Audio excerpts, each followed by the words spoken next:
मूली तालुका के गड्ढा गांव में पिछले साल ग्राम पंचायत के सरपंच और तलहटी की देखरेख में भूमिगत सीवरेज का काम शुरू किया गया था, जो काम अधूरा था, जिसकी शिकायत उस समय उच्च स्तर पर भ्रष्टाचार के संबंध में की गई, जिसका काम चोटीला तालुका विकास अधिकारी ने सौंपा गया था, लेकिन आगे कोई जांच नहीं की गई है। जबकि ग्रामीणों को डर है कि अधूरे सीवेज सिस्टम के कारण बारिश का पानी पूरे गांव में लौट आएगा,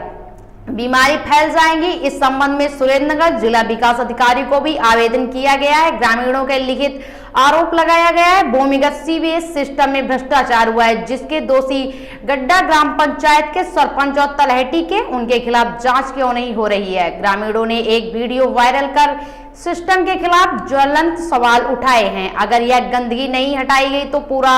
गड्ढा गांव के महामारी के बोझ तले दब जाएगा, ऐसा किशोर भाई सोलमिया ने कहा है। पड़ा था काल क्या पड़ा था तमे ओला पण पड़ा था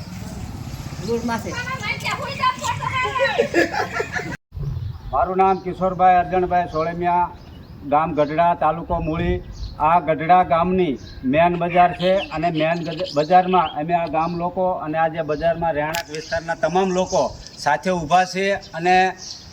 આજે અમે ડીડીઓ સાહેબને જે એક રજૂઆત કરવામાં આવી છે કે આ બજારની અંદર આજથી 1.5 વર્ષ પહેલાં,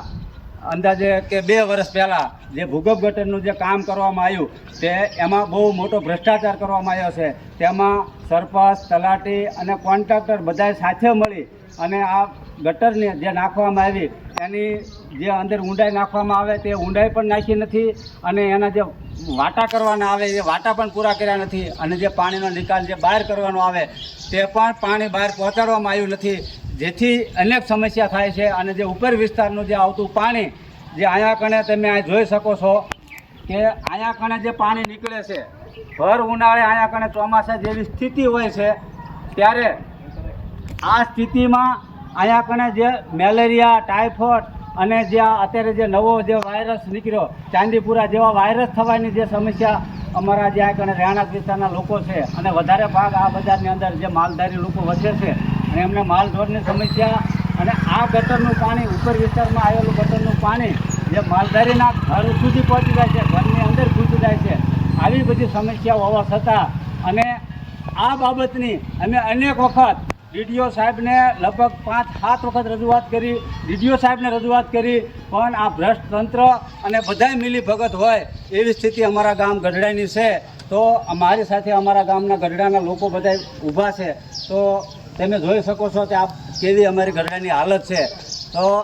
અમારી ગામજનોની એક જ વિનંતી છે કે ડીડીઓ સાહેબને કે જે અમારા ગામના તલાટી છેલ્લા 12 વર્ષથી એક ને એક જગ્યાએ નોકરી કરે છે, એટલે ગામજનો સાથે તલાટી કે ભાઈ